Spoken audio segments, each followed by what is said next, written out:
Ero kamano kuom weche duto nikech isechungo mipango duto Nyasachwa. Ero kamano.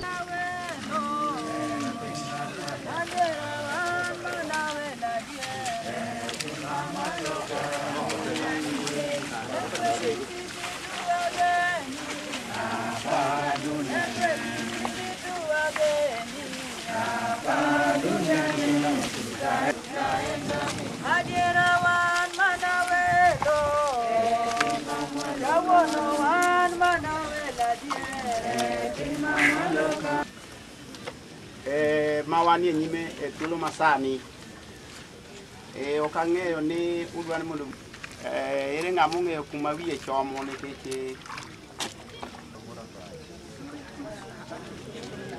jomotho ka giyie kuom Ruoth gin jomogwedhi. Roho bende wacho niya gin jomogwedhi adier.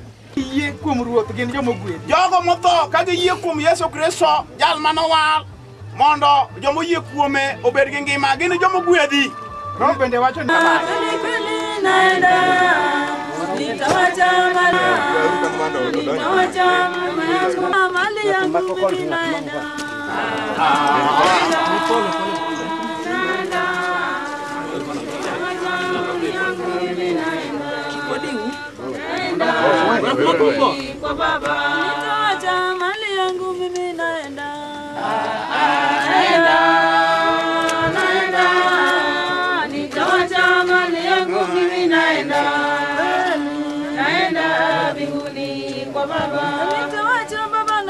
wadhi somo muma mar Jayalo 12 matindo 7 mawacho kendo buch lowo dok e lowo kaka yando bet. Kendo buch lowo odokie lowo kaka yando bet.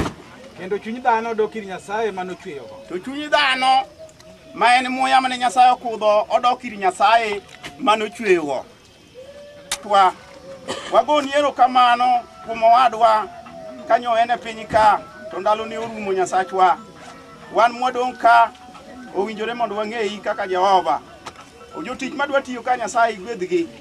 Imigi kwe ka gitiyo ka giduoko lowo bede lowo to nyingi yudo duong' e nying Yesu Kristo Ruodhwa. Pak Nyasaye. Dalawa ni e polo. Dalawa ni e polo.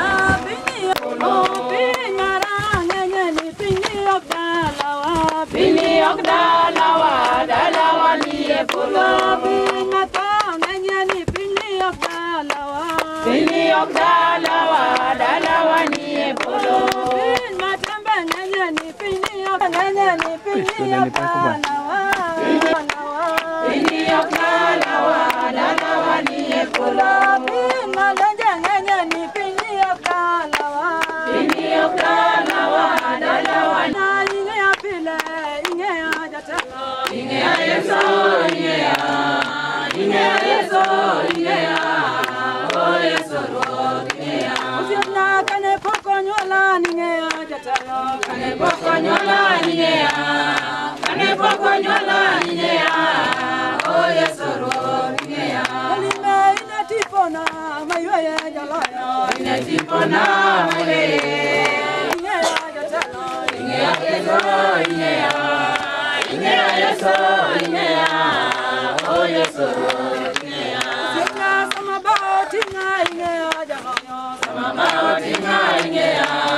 Wadhi kama segoni ni.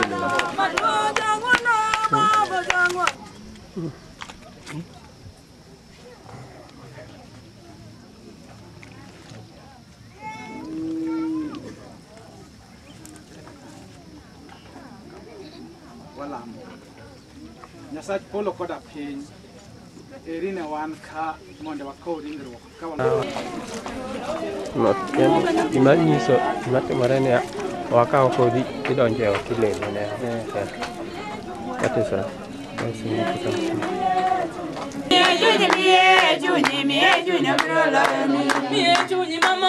Pinyero kamano ma wasechopo e giko mar weche te.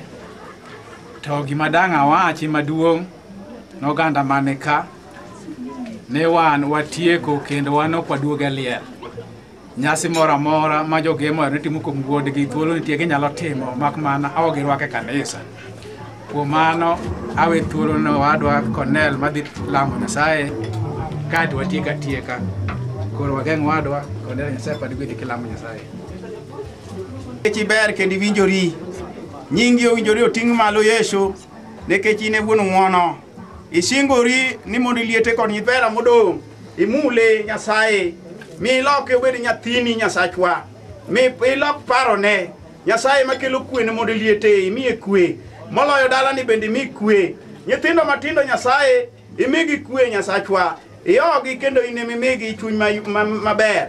Nyasachwa waketo weche duto e lweti kendo kwa wuok ka to tiendwa ma obiro ka okel gweth ne dalani. Ng'wono ni mondo bedie kod kwe mari kwa lami mana kuom yie e nying Yesu Kristo Ruodhwa.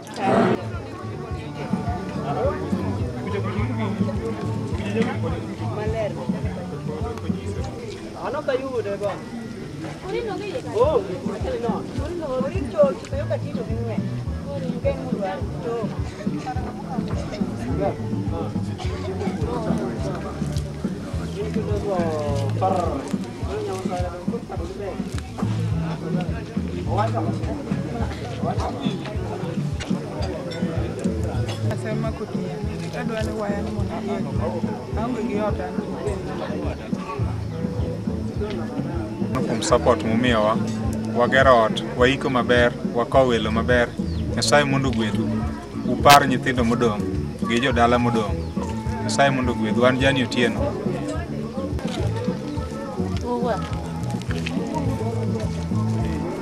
Vote of thanks.